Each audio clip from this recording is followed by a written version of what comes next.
BJP സ്ഥാപകൻ അഭിജിത്ത് ദീപ്കയുടെ വിദ്യാഭ്യാസ യോഗ്യതയെ ചൊല്ലിയുള്ള പുതിയ വിവാദം വഴിത്തിരിവിലേക്ക്. തന്റെ വിദ്യാഭ്യാസ രേഖകൾ പുറത്തുവിടാൻ തയ്യാറാണെന്ന് പ്രഖ്യാപിച്ച ദീപ്കെ BJP നേതാക്കളുടെ അക്കാദമിക് യോഗ്യതകളും പരസ്യമാക്കണമെന്നും വെല്ലുവിളിച്ചു.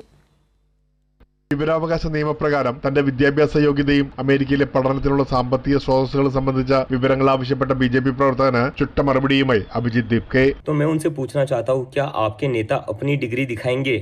मैं अपना स्कॉलरशिप लेटर और एजुकेशन लोन का लेटर दिखाने के लिए तैयार हूं. തന്റെ സ്കോളർഷിപ്പ് രേഖകളും വിദ്യാഭ്യാസ വായ്പയുടെ രേഖകളും പൊതുജനങ്ങൾക്കായി പുറത്തുവിടാൻ തയ്യാറാണെന്ന് ദീപ്കെ വ്യക്തമാക്കി. അതേസമയം താങ്കളുടെ നേതാവിനും അതിന് കഴിയുമോ എന്നായിരുന്നു പ്രധാനമന്ത്രി നരേന്ദ്രമോദിയെ പരോക്ഷമായി പരിഹസിച്ച് ദീപ്കെ പ്രതികരിച്ചത്. क्या आपके नेता उनकी असली डिग्री दिखाएंगे? और मुझे समझ नहीं आता इन लोगों को एजुकेशन से इतनी क्या प्रॉब्लम है. BJP നേതാക്കൾ അക്കാദമിക് ബിരുദങ്ങളും വിദ്യാഭ്യാസ യോഗ്യതകളും പൊതുജനങ്ങൾക്ക് മുന്നിൽ വെളിപ്പെടുത്താൻ തയ്യാറാകണമെന്നും ദീപ്കെ വെല്ലുവിളിച്ചു. अगर कोई आम घर का लड़का बॉस्टन यूनिवर्सिटी में जाकर पढ़कर आ गया तो इससे इन लोगों को तकलीफ क्यों हो रही है?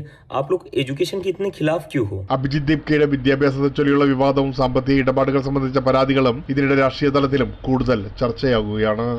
പ്രേംലാൽ, കൈലി ന്യൂസ്, മുംബൈ.